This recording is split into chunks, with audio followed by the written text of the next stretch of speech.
there. I'm talking to you today about how to be more organized and productive. And I'll be sharing 7 habits for daily life organization. And what I want to tell you is that many people think that being more productive is being busier and doing more. But in actuality, it's about doing less and being more organized and having the time to do what really matters. So in this video, I'll be talking about the 7 habits to be more organized. But before I do, I want to introduce myself for those of you who don't know me. I'm Wendy Johnson, a transformational life coach. I live in Indian Wells, California, and I love to help people design a life they love living on purpose with more joy, peace of mind, and well-being.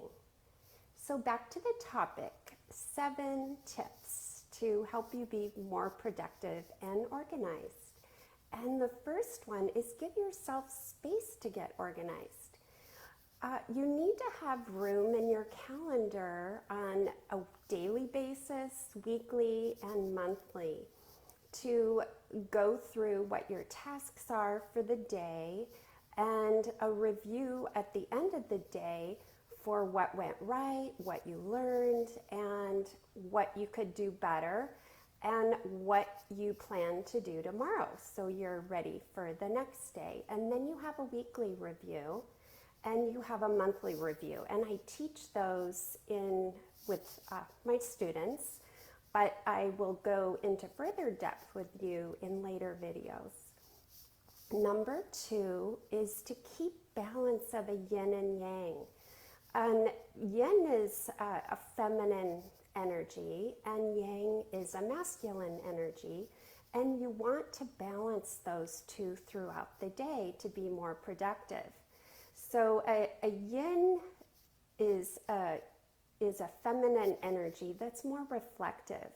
It would be journaling, quiet time, reading, meditating, yoga, qigong, whatever it is that you incorporate into your day.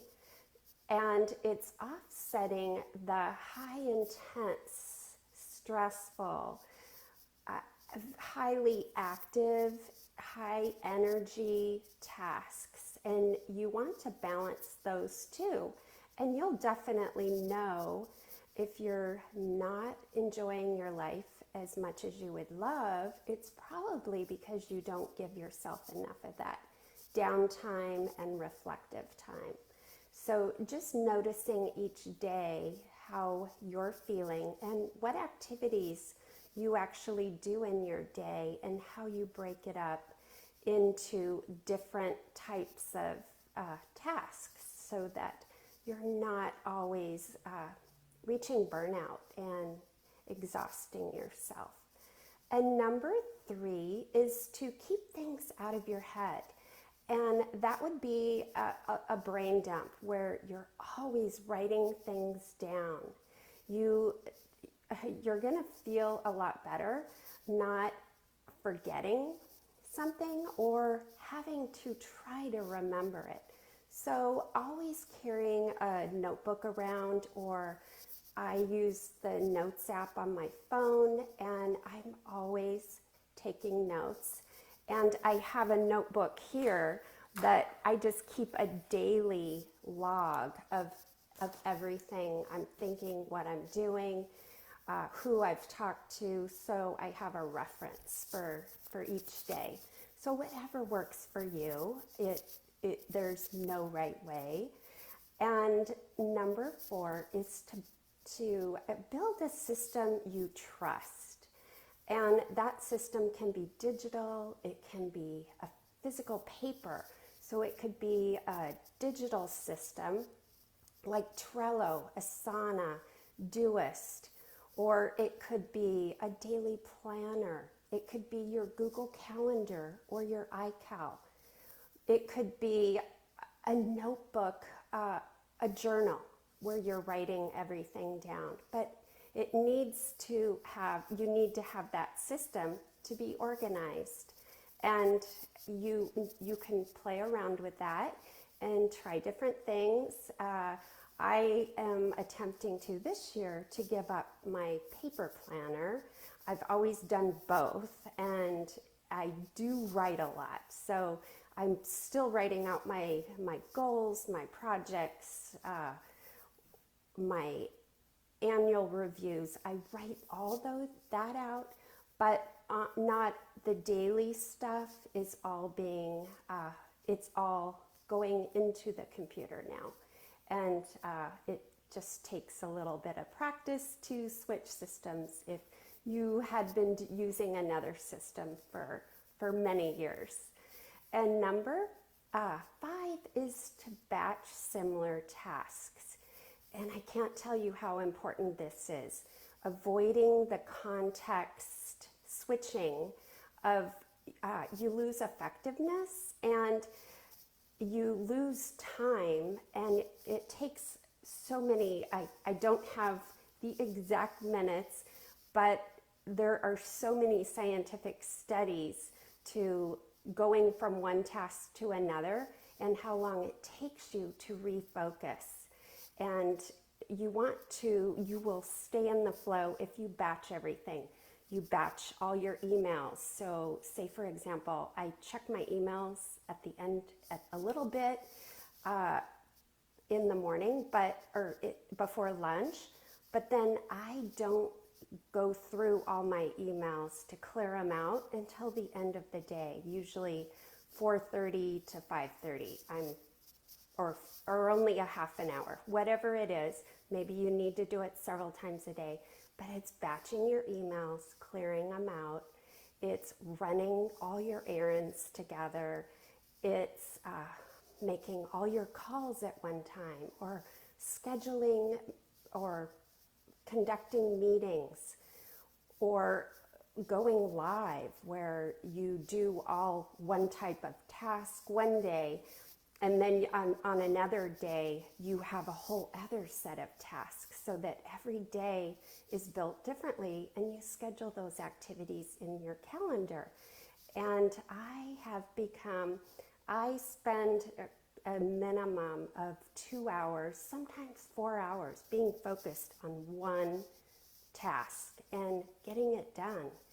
And it pays off because you're not continually allowing interruptions, and you're not,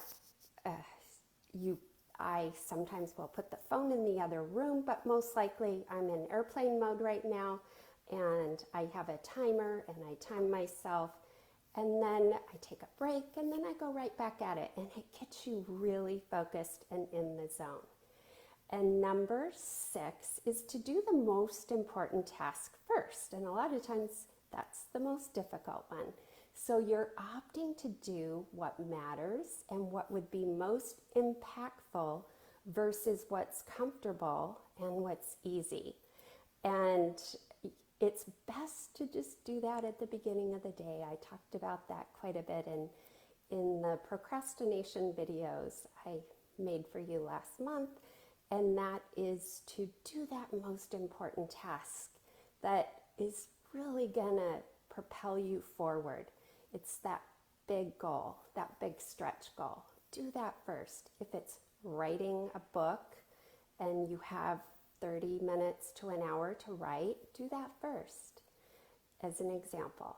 And number 7 is to use the Eisenhower Matrix, and that is where you categorize your tasks into urgent and important, and that would be quadrant 1, and those would be tasks that need to be done immediately, and that would be for a crisis, for an immediate problem, for a deadline, for projects, for some meetings, and anything that's pressing that you just need to do it right away, that would go in quadrant 1.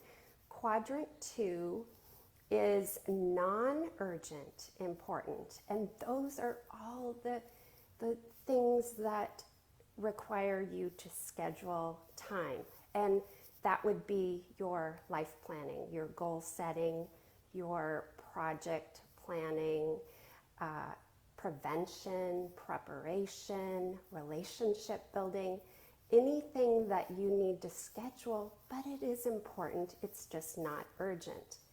And a lot of people don't ever schedule those activities, and those are the ones that get put off the most.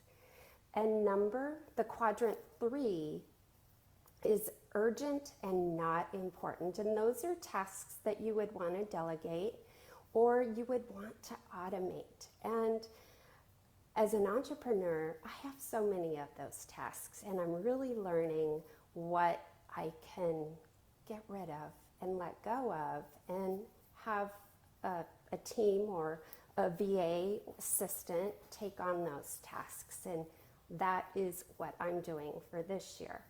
And it would be phone calls, emails, anything, some meetings that you really don't need to have. So it's cutting back on those things that aren't important or things that you can automate or have somebody else do for you. And the last quadrant, quadrant 4, is the urgent, not important. And those are things you don't want to do. You want to eliminate those. And those are time wasters. Those are scrolling through your social media for hours on end, for perfectionism, for overthinking and not doing, for any escape activity, whether it's long periods of time where you're using a substance to leave your life, over analysis. Those are all things that you want to learn to eliminate, and those are the destroyers. And it takes time, but this is a system that does work, so you have to be patient. And it's just doing the small things, and the small things add up to really big results. And this is simplifying your workflow, and you're really focusing on those important tasks and goals that matter to you. And you have a clear picture and a plan and an overview, so you never lose track of your time or of your productivity. I hope these 7 habits have helped you. I appreciate you being here. I would love for you to share in the comments what type of productivity plan do you do? What is your favorite app? Or do you like the paper method? I would love to hear. Please share. And is there anything that you plan to delegate, eliminate, or to schedule? I would love to hear that as well. And to further help you and to be organized with your dreams and goals, I have a free guide, 10 principles to design a life you love, and you can access that below. And I look forward to your comments, and I appreciate you being here. Thank you, and until next time, to you and your success.